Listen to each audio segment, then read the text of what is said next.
एक गांव में एक बुजुर्ग आदमी अपने छोटे पोते के साथ रहता था। एक दिन वो दोनों बाजार जाने लगे। बुजुर्ग ने अपना गधा साथ लिया ताकि सफर आसान हो जाए।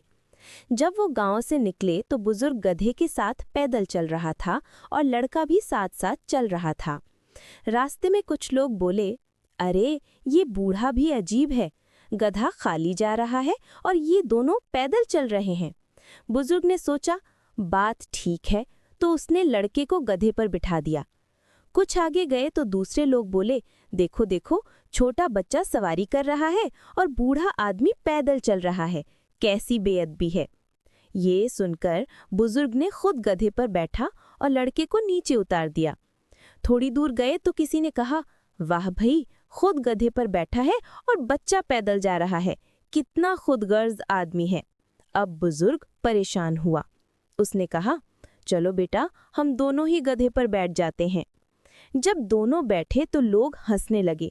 अरे शर्म करो, बेजुबान जानवर पर दोनों चढ़ गए हो, मार डालोगे उसे। आखिरकार बुजुर्ग और लड़का दोनों गधे से उतर गए और गधे को उठाकर कंधों पर रख लिया ताकि किसी को कुछ कहने का मौका मिले। लोगों ने ये देखा तो हंस हंस कर दोहरा हो गए। बुजुर्ग मुस्कुराया और पोते से कहा, बेटा, ये दुनिया कभी राजी नहीं होती। जो भी करो, लोग कुछ न कुछ जरूर कहेंगे, इसलिए हमेशा वो करो जो तुम्हें दुरुस्त लगे।